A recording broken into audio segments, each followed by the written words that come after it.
வணக்கம். குடியரசு தினத்தை ஒட்டி ஆளுநர் மாளிகையில் நடைபெற்ற தேநீர் விருந்தில் அதிமுக சார்பில் கலந்து கொண்ட முன்னாள் அமைச்சர் ஜெயக்குமாரை பார்த்தவுடன் தமிழக பாஜக தலைவர் அண்ணாமலை செய்த செயல் பலரது கவனத்தை தற்போது ஈர்த்துள்ளது. அப்படி என்ன நடந்தது என்பதை இந்த வீடியோ பதிவில் தெளிவாக பார்ப்போம். வருடம் தோறும் குடியரசு தினம் மற்றும் சுதந்திர தினத்தன்று அரசியல் கட்சி தலைவர்கள், அமைச்சர்கள், மக்கள் பிரதிநிதிகள், முக்கிய பிரமுகர்கள் மற்றும் சிறப்பு விருந்தினர்களுக்கு ஆளுநர் தேநீர் விருந்தளிப்பது வழக்கமான ஒன்று. அந்த வகையில் குடியரசு தினம் நேற்று கொண்டாடப்பட்ட நிலையில் தேநீர் விருந்துக்கு ஆளுநர் ஆர்.என். ரவி அழைப்பு விடுத்திருந்தார். இந்த நிலையில் ஆளுநர் மீதான அதிருப்தியின் காரணமாக கடந்த ஆண்டை போலவே இந்த ஆண்டும் திமுக, காங்கிரஸ், விசிக, கம்யூனிஸ்டுகள், மதிமுக உள்ளிட்ட கட்சிகள் தேநீர் விருந்தை புறக்கணித்தனர். மேலும் குடியரசு தினத்தை ஒட்டி ஆளுநர் அளிக்கும் தேநீர் விருந்தை புறக்கணிப்பதாக தமிழக அரசு தெரிவித்திருந்தது. அதேபோல் முதல் முறையாக தமிழக வெற்றி கழகத்திற்கும் தேநீர் விருந்திற்கு வருமாறு அழைப்பு விடுக்கப்பட்டது.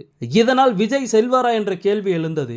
ஏற்கனவே தாவேகா மாநாட்டில் ஆளுநர் பதவி எதற்கு என்ற கேள்வி எழுப்பிய விஜய் பின்பு சட்டம் ஒழுங்கு சீர்கெட்டுள்ளது குறித்து ஆளுநரை சந்தித்து மனு கொடுத்தது ஏன் என்ற கேள்வி எழுந்தது. அது மட்டுமில்லாமல் இந்த ஆண்டின் முதல் சட்டசபை உரையை வாசிக்காமல் ஆளுநர் சென்றதற்கு விஜய் கண்டனம் தெரிவித்திருந்தார். எனவே விஜயின் நிலைப்பாடு என்னவாக இருக்கும் என்ற கேள்வி எழுந்த நிலையில் அவரும் தேநீர் விருந்தை புறக்கணிப்பதாக அறிவித்தார்.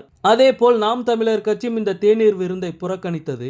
இதையடுத்து நேற்று நடந்த தேநீர் விருந்தில் அதிமுக, தேமுதிக, பாஜக, தமாக உள்ளிட்ட கட்சிகள் கலந்து கொண்டன. இந்த தேநீர் விருந்தில் பாஜகவின் முக்கிய தலைவர்கள் அண்ணாமலை, தமிழிசை சவுந்தரராஜன், எச். ராஜா, சரத்குமார் ஆகியோர் கலந்து கொண்டனர். மேலும் அதிமுகவை சேர்ந்த முன்னாள் அமைச்சர் ஜெயக்குமார், தேமுதிக சார்பில் எல்.கே. சுதீஷ், தமாக தலைவர் ஜி.கே. வாசன், புதிய தமிழகம் கட்சி தலைவர் கிருஷ்ணசாமி உள்ளிட்டோர் கலந்து கொண்டனர். அப்போது அதிமுக முன்னாள் அமைச்சர் ஜெயக்குமார் உட்கார்ந்திருந்த நிலையில் அங்கு தமிழக பாஜக தலைவர் அண்ணாமலை வந்தார். அண்ணாமலை ஜெயக்குமாரை பார்த்தவாறே நடந்து வந்து கொண்டிருக்க ஜெயக்குமாரும் எழுந்து நின்றார். உடனே அண்ணாமலை அவருடன் கை குலுக்கினார். அதே போல் ஜெயக்குமாரும் எச். ராஜாவும் சிரித்து சிரித்து பேசிய சம்பவமும் அனைவரையும் ரசிக்க வைத்தது. கடந்த சில மாதங்களாக அதிமுக மற்றும் பாஜக இடையே கடும் மோதல் போக்கு ஏற்பட்டு வருகிறது. அதிலும் எச். ராஜா, அண்ணாமலை, ஜெயக்குமார் உள்ளிட்டோரிடையே கடும் மோதல் போக்கு, வார்த்தை போர்கள் எல்லாம் வந்தன. அப்படிப்பட்ட சூழலில் மேடை நாகரிகம் கருதி